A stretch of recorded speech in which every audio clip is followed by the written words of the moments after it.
الحمد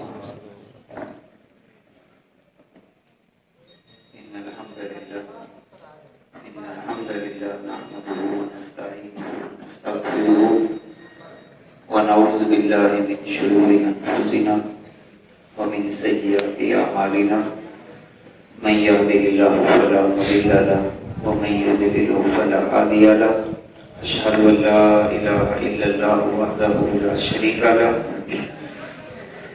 وأشهد أن محمدا عبده ورسوله قال الله تعالى في كلامه المجيد أفلا يتدبرون القرآن أم على قلوب أقفالها صدق الله العظيم وبلغنا رسوله النبي الكريم الرؤوف الرحيم إن الله وملائكته يصلون على النبي يا أيها الذين آمنوا صلوا عليه وسلموا تسليما اللهم صل على سيدنا ومولانا محمد وبارك وسلم صل عليه السلام عليك يا رسول الله وعلى آلك وأصحابك يا رحمة للعالمين. عزیزان محترم، آج کی اس بابرکت رات میں ایک انتہائی اہم موضوع پر جو قرآن مقدس کے حوالہ سے ہی ہے چند باتیں آپ کی بارگاہ میں عرض کرنے کی کوشش کرتا ہوں. دعا ہے کہ اللہ رب العزت اس کوشش کو، اس کاوش کو اپنی بارگاہ میں شرف قبولیت عطا فرمائے. آپ کی توجہ چاہوں گا لازمی طور پر قرآن مقدس کا انتہائی اہم عنوان ہے جس کا سمجھنا، سیکھنا ہر مسلمان کے لیے انتہائی ضروری ہے اور اہمیت کا حامل ہے. چونکہ یہ رات بھی اس حوالے سے اہمیت کی حامل ہے. اللہ کے نبی صلی اللہ علیہ وسلم نے ارشاد فرمایا کہ جو بندہ ایمان کے ساتھ اور انصاف کے ساتھ اس رات کو گزارتا ہے تو اللہ رب العزت اس کے جتنے بھی گناہ ہیں ان کو معاف کر دیتا ہے. تو یقیناً یہ رات قیام اللیل کے حوالے سے ہمارے لیے اہمیت کی حامل ہے. اس رات کو اگر کچھ سیکھنے کو مل جائے تو یہ ہمارے لیے بہت بڑی سعادت کی بات ہے. نوافل سے بھی زیادہ اہمیت کا حامل یہ عنوان ہے کہ اگر آپ 1000 رکعات نفل پڑھتے ہیں اس کا ثواب تھوڑا ہے، اور جو عنوان میں آپ کے سامنے عرض کرنے لگا ہوں اس کا ثواب 1000 رکھتے بھی اگر آپ اللہ کی بارگاہ میں کھڑے ہو کے نفل نماز پڑھیں گے اس عنوان کا ثواب اس سے بھی زیادہ ہے. 1000 رکعت پہ وقت بھی لگتا ہے اور مشقت بھی زیادہ ہے. اگر آپ اس عنوان کو سمجھ لیتے ہیں اور اپنی زندگی کا حصہ بنا لیتے ہیں تو اس رات کی جو اصل اہمیت اور مقصد جو ہے وہ یقیناً پورا ہو جائے. اللہ رب العزت فرماتا ہے افلا یتدبرون القرآن، کیا یہ قرآن مقدس کے اندر تدبر نہیں کرتے؟ ام علی قلوب اقفالها، یا ان کے دلوں پر تالے لگے ہوئے؟ ان دو ہی وجہ ہو سکتی ہیں. یہ دو چیزیں یہاں پہ اللہ نے بیان کی ہیں کہ کیا یہ قرآن میں تدبر نہیں کرتے یا ان کے دلوں پہ تالے لگے ہوئے ہیں. لہٰذا انسان کی دو ہی پوزیشنیں ہوں گی، یا تو وہ تدبر کرے گا. اگر تدبر کرتا ہے تو اس کا مطلب یہ ہے کہ اس کے دل پہ تالا نہیں لگا ہوا، اور اگر وہ تدبر نہیں کرتا تو پھر سیدھا سا مفہوم یہ ہے کہ ہمارے دلوں پر تالا لگا ہوا ہے. تفسیر اور تدبر میں فرق ہے. تفسیر اور چیز ہے اور تدبر اور چیز ہے.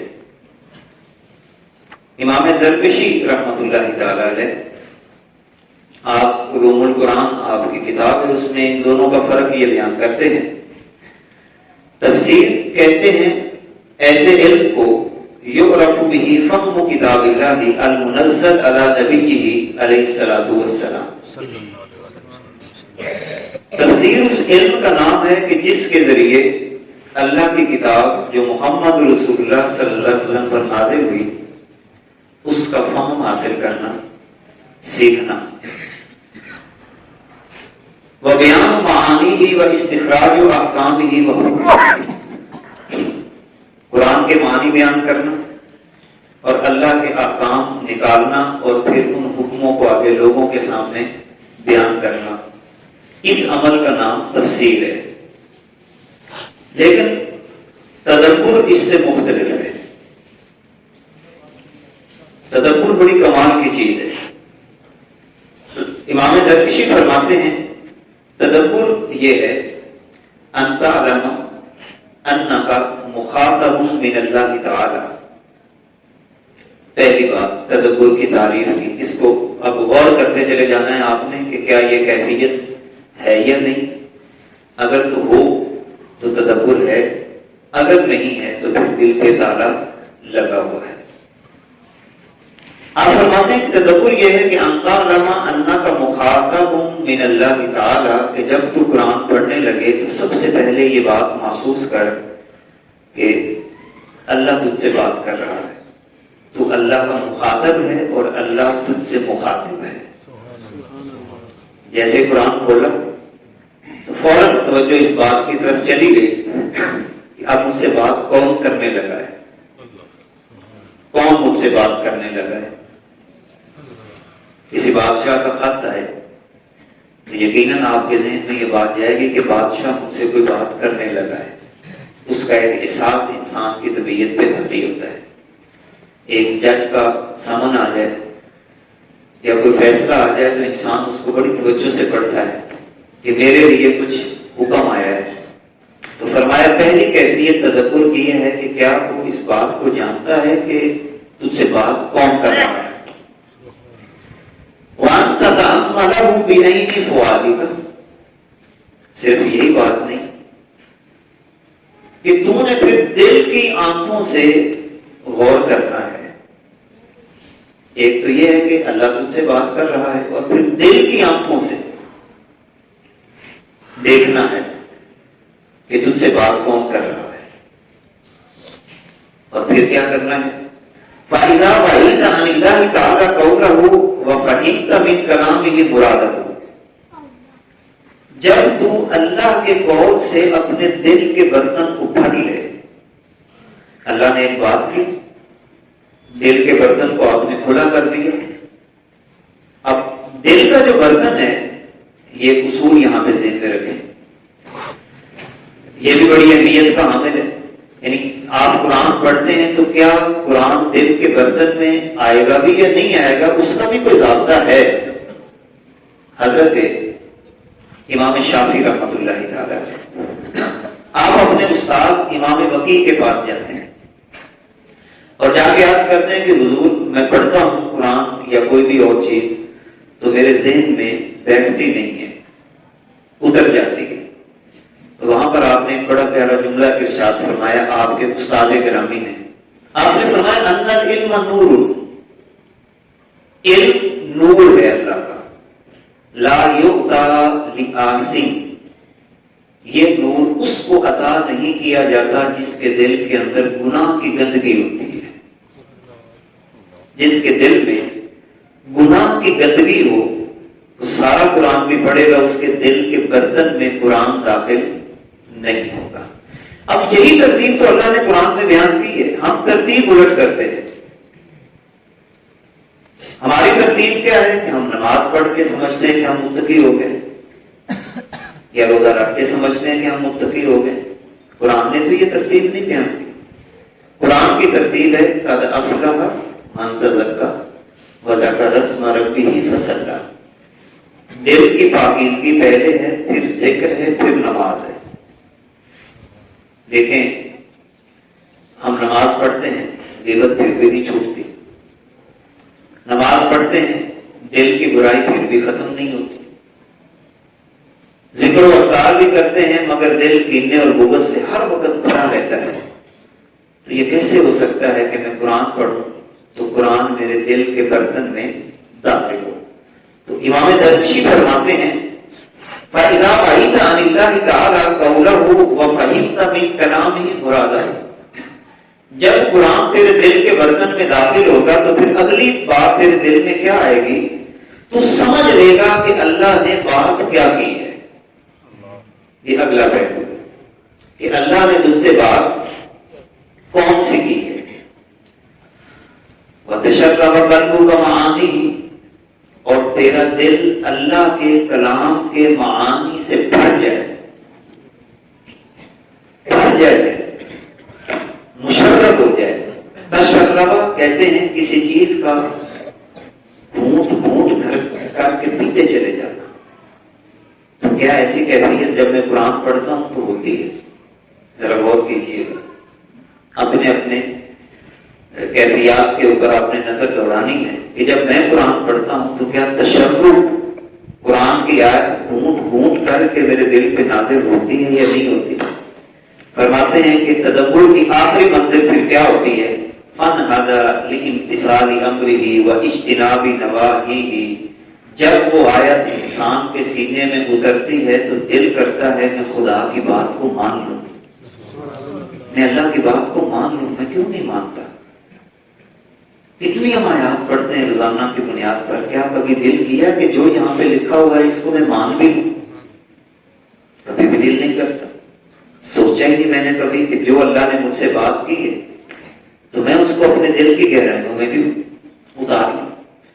اور پھر فرماتے ہیں حتی یری القرآن فی صمتک وتستبح بہ اخلاقک، سبحان اللہ۔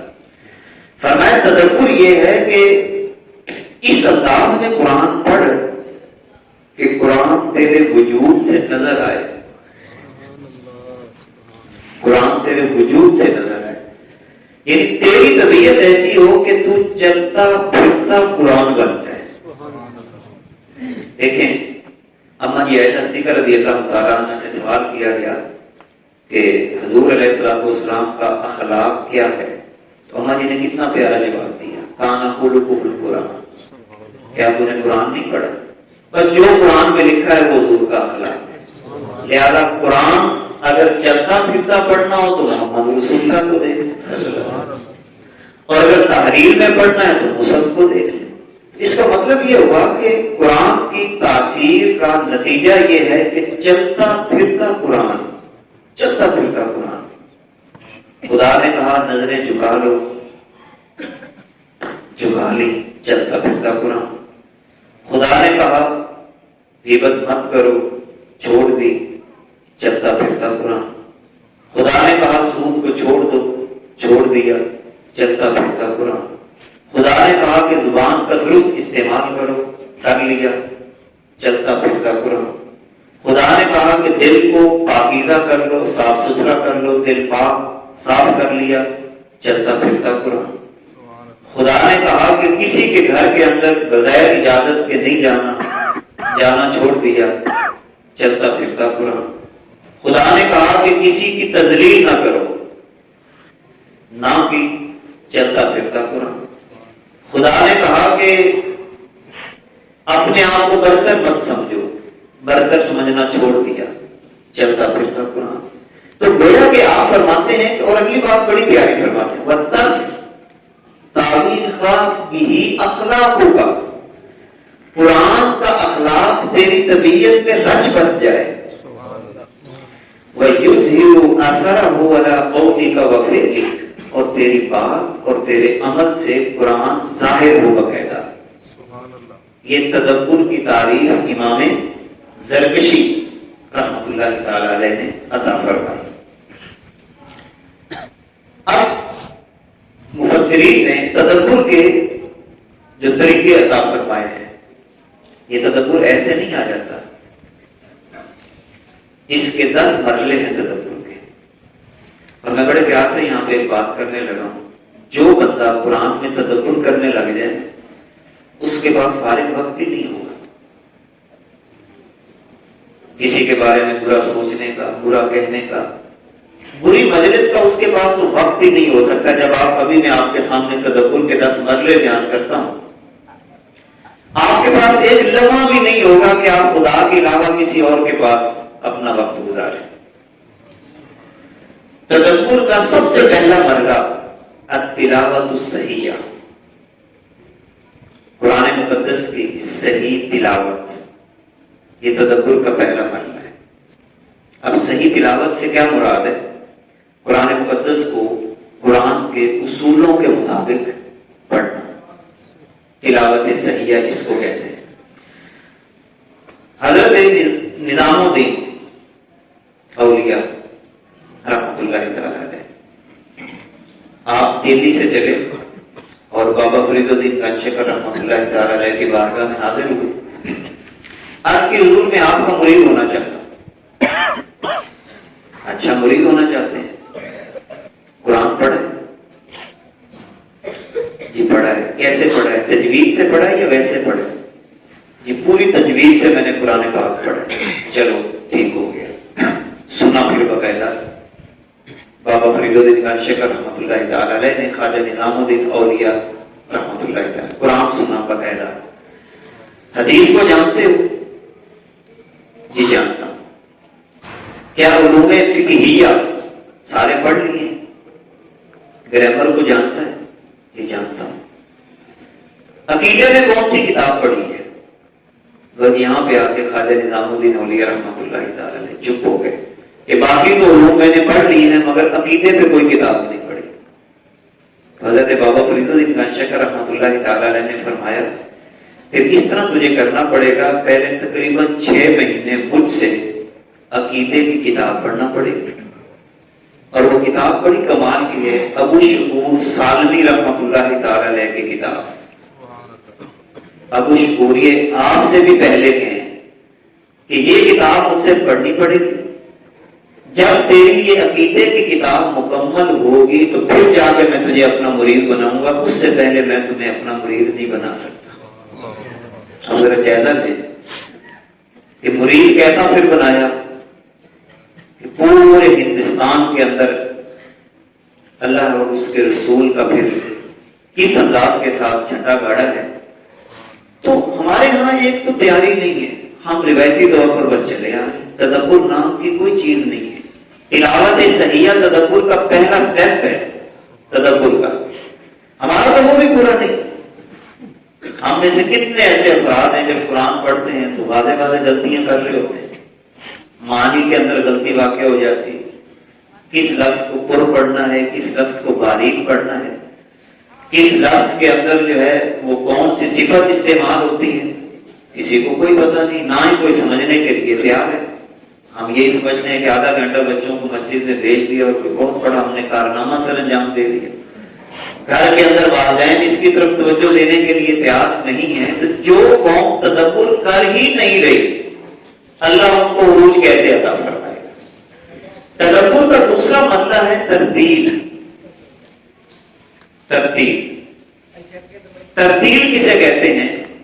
قرآن مقدس کو آرام سے پڑھنا، توجہ سے پڑھنا۔ مثلا کیسے؟ الحمدللہ رب العالمین الرحمن الرحیم، اس انداز سے پڑھنا جیسے مزہ آ رہا ہو آپ کو، اس کو ترتیل کہتے ہیں۔ جو لوگ ترتیل سے قرآن پڑھتے ہیں قیامت کے دن اللہ ان کو دوبارہ پڑھائے گا اور فرمائے گا رتل کما ترتل فی دنیا، اے میرے بندو پڑھو قرآن ایسے جیسے تم دنیا میں ترتیل کے ساتھ پڑھتے رہے، پڑھتے جاؤ چڑھتے جاؤ، پڑھتے جاؤ چڑھتے جاؤ، اور تمہارا مقام آخری وہاں پہ ہوگا جہاں پہ الناس کی سین ختم ہوگی۔ جائزہ لیجیے زندگی میں کتنی دفعہ ترتیل سے قرآن پڑھا ہے، کتنی دفعہ پڑھا ہے؟ شاید ایک دفعہ بھی نہ پڑھا۔ ترتیل کا مطلب بالکل رک رک کے ٹھہر ٹھہر کے لفظوں کو جدا جدا کر کے پڑھنا۔ الم تر کیف فعل ربک باصحاب الفیل، اس انداز کے ساتھ پڑھ۔ والشمس وضحاها والقمر اذا تلاها، اس انداز کے ساتھ پڑھ۔ اسے ترتیل کہتے ہیں۔ یہ دوسرا مرحلہ ہے تدبر کا۔ تدبر کا تیسرا مرحلہ ہے اعادۃ القراءۃ۔ ایک آیت اگر ایک دفعہ پڑھ لی ہے اسے پھر اعادہ کرنا۔ الحمدللہ رب العالمین، رک گئے، پہلے تو تلاوت صحیحہ کی، پھر اس کے بعد ترتیل کی، ترتیل کے بعد پھر اعادہ کیا، الحمدللہ رب العالمین، اس کو پھر دل میں اتارا۔ یہ ترتیل کا تیسرا مرحلہ ہے۔ ترتیل کا چوتھا مرحلہ ہے الاستماع والانصات۔ جو آپ نے پڑھا ہے اپنا پڑھا ہوا غور سے سنیں۔ ہم بار بار پڑھ رہے ہوتے ہیں توجہ نہیں کیا بات ہو رہی، کوئی پتہ نہیں کیا بات ہو رہی۔ میں جتنے بھی یہاں پہ اسکول کے بھی بچے بیٹھے ہیں، کبھی آپ نے اسکول کی کوئی کتاب اس کے معنی سمجھے بغیر پڑھی؟ انگلش کی کتاب آپ کو ٹیچر کہتا ہے کہ یہ پیراگراف آپ نے پڑھنا ہے، تو صرف ریڈنگ کر کے آپ کا کام پورا ہو جاتا ہے یا اس کے معنی بھی پڑھتے ہیں، اس کا مفہوم بھی پڑھتے ہیں؟ وہ باقاعدہ وہ آپ اس کو اردو میں پڑھیں گے، پھر اس کے معنی سمجھیں گے۔ بالکل اسی طرح اگر آپ قرآن کو محض ریڈ کر رہے ہیں تو آپ کو تو کوئی پتہ نہیں یہاں پہ کیا ہو رہا ہے۔ تو استماع کہتے ہیں جو آپ پڑھ رہے ہیں یا کوئی اور پڑھ رہا ہے اس کو پورے دھیان سے سننا، اس کو استماع کہتے ہیں۔ اور چوتھے مرحلے کا دوسرا پارٹ کیا ہے؟ الانصات۔ انصات کسے کہتے ہیں؟ میں مثال یوں سمجھاؤں گا کہ جیسے ہی آپ نے قرآن سنا، ساتھ کو چپ ہو جائے، یار تجھے پتہ نہیں اللہ مجھ سے بات کرنے لگا، یہ پتہ چپ ہو جائے، اب میں تیری بات نہیں سنوں گا، میں نے اللہ کی بات کو سننا ہے، چپ۔ اس کو انصات کہتے ہیں۔ یہ تدبر کا چوتھا مرحلہ ہے۔ کبھی ہم نے قرآن سننے کے لیے انصات کیا ہے، بلکہ ہم تو خود گپے مار رہے ہوتے ہیں، گپے مار رہے ہوتے ہیں، ایک دوسرے کو چھیڑ رہے ہوتے ہیں، اشارے اور کنائے کر رہے ہوتے ہیں۔ ہمیں تو سننے کے آداب تک بھی نہیں آتے کہ ہم نے اللہ اور اس کے رسول کی باتوں کو سننا کیسے۔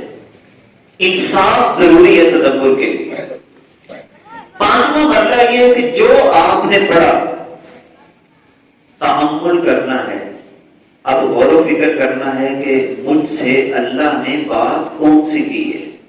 ابھی یہاں تک آپ اس مقام پر پہنچے ہیں کہ میرا اللہ مجھ سے کون سی بات کر رہا ہے، کون سی بات کی ہے، غور کرنا ہے۔ اللہ نے کس چیز کا کہا ہے مجھے؟ اللہ نے کہا ہے کہ جھوٹ چھوڑ دو، میں تو جھوٹ بولتا ہوں، یعنی ابھی آپ تأمل میں ہیں۔ اللہ نے کہا ہے کہ سود چھوڑ دو، اللہ نے کہا ہے کہ غیبت چھوڑ دو، اللہ نے کہا ہے کہ کسی یتیم کا مال نہ کھاؤ، اللہ نے کہا ہے کہ اپنے صدقات کو احسان جتلا کر ظاہر، یہ اللہ نے مجھ سے بات کی۔ یہ ہے تأمل، کون سی بات کی ہے اللہ نے مجھ سے۔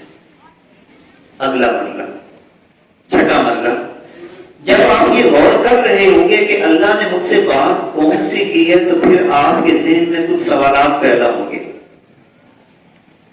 وہ سوالات کون سے پیدا ہو سکتے ہیں کہ اللہ رب العزت نے یہ جو بات کی ہے، کیا یہ خرابی میرے اندر موجود تو نہیں؟ کیا میں جھوٹ تو نہیں بولتا؟ کیا میں دھوکہ تو نہیں دیتا؟ کیا میں فراڈ تو نہیں کرتا؟ کیا میں اپنے آپ کو بڑا متقی اور پرہیزگار تو نہیں سمجھتا؟ یہ ہے مرحلہ الاسئلہ، چھٹا مرحلہ تدبر کا۔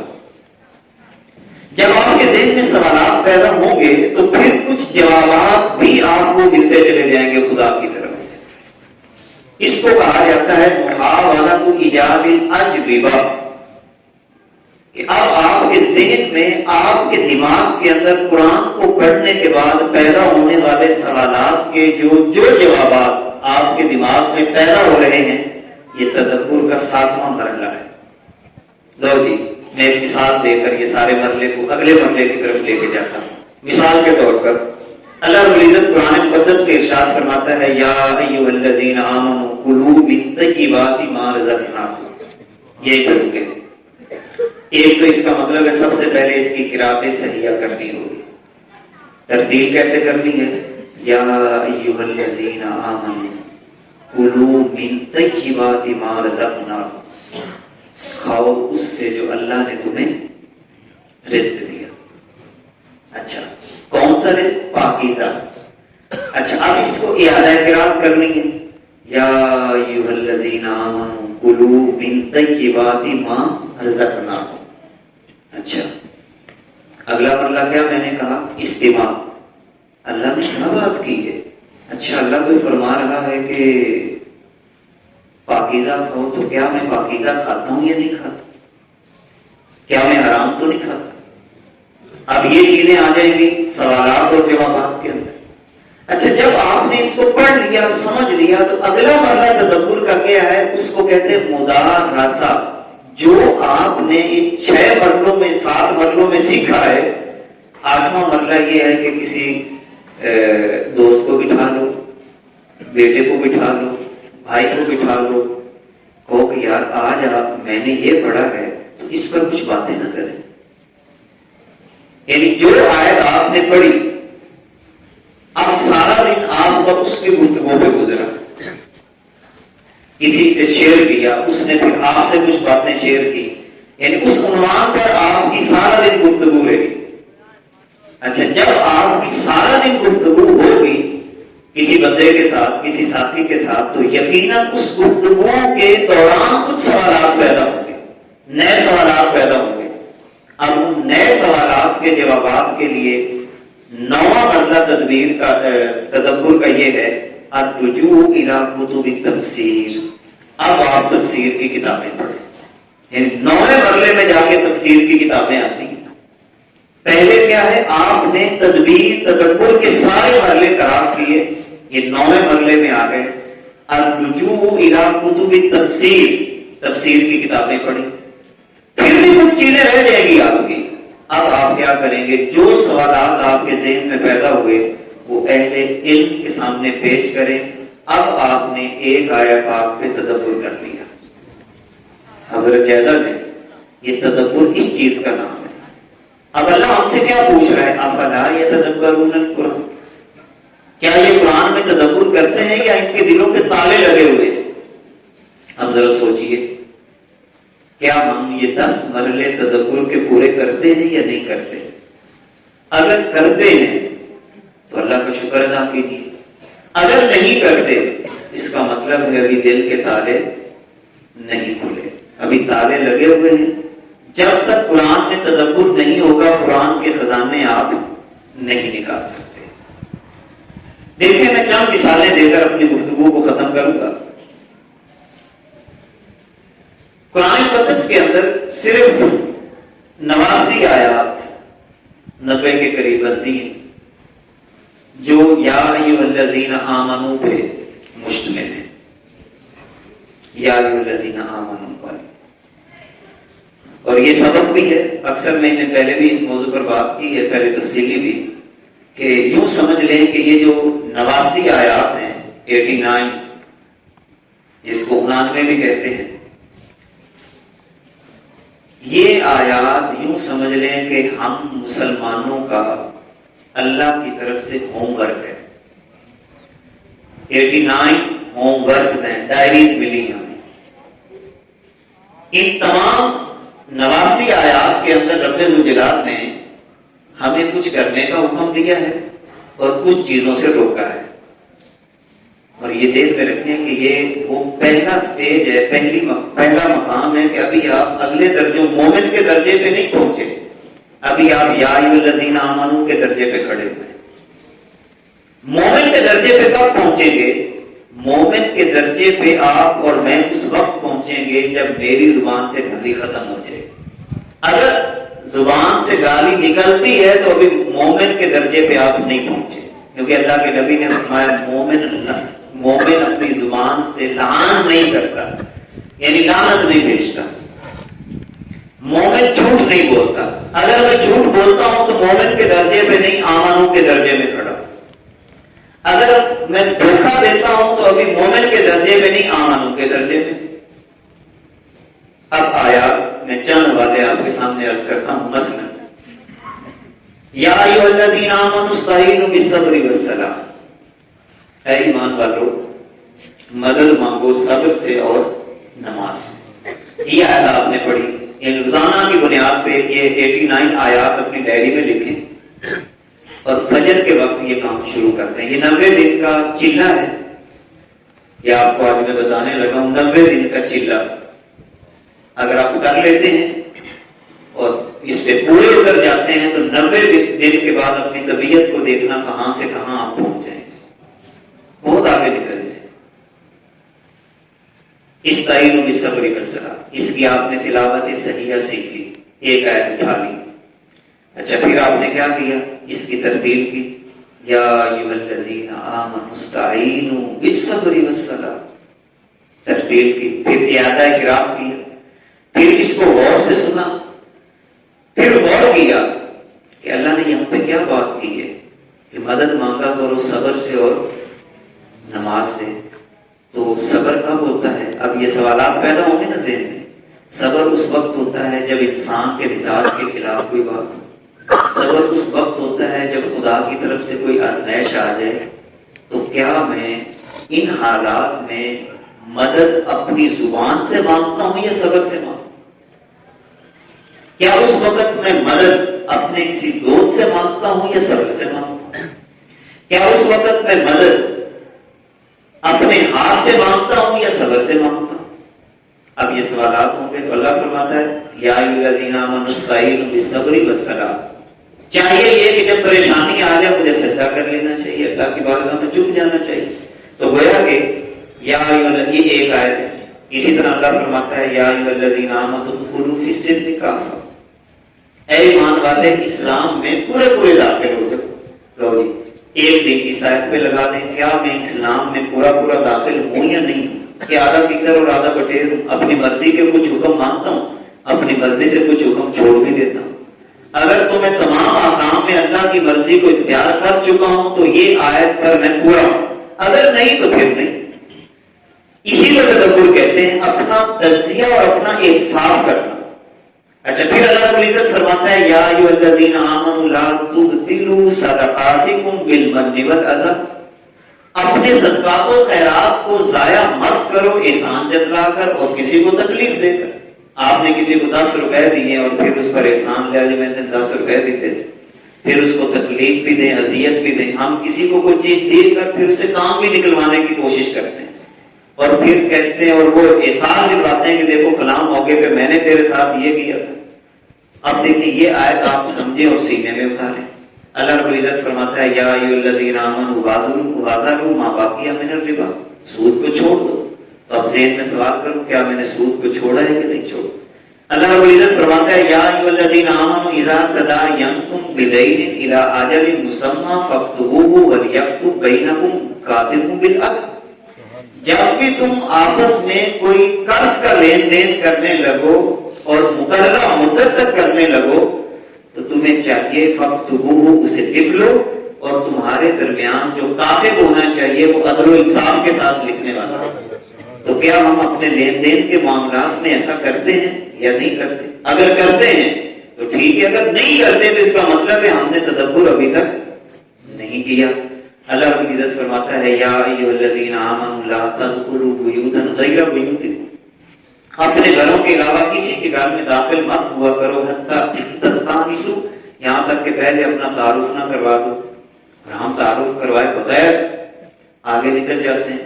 تعارف کا مطلب یہ کہ اپنا نام بتاؤں کہ میں علی عمران ہوں، یہ نہیں کہ میں پتہ نہیں کون میں ہوتی۔ اپنا تعارف کرواؤں کہ میں علی عمران ہوں، فلاں کا بیٹا ہوں اور فلاں کام کے لیے آیا ہوں۔ اللہ فرماتا ہے پہلے تعارف کرواؤ اور پھر کیا کرنا ہے تم نے؟ وَتُسَلِّمُوا عَلَىٰ أَهْلِهَا، پھر سلام کرنا ہے، پھر وہ اگر اجازت دے تو گھر میں داخل ہونا ہے ورنہ نہیں داخل۔ اب یہیں سے آپ دیکھیں اللہ کیا فرماتا ہے قرآن میں ایمان والوں کو، جب تم کسی کے گھر جاؤ وہ گھر میں بیٹھا ہوا ہے۔ اب دیکھیں اس حکم کو نہ سمجھنے کی وجہ سے ہم گھروں میں بیٹھ کر جھوٹ بولتے ہیں۔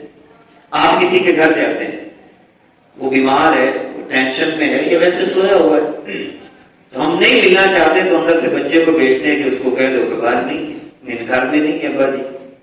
اس کی بجائے قرآن کا کتنا پیارا حکم ہے کہ میں اگر کسی سے ملنا چاہتا ہوں پہلی بات تو یہ ہے کہ مجھے ٹائم لینا چاہیے۔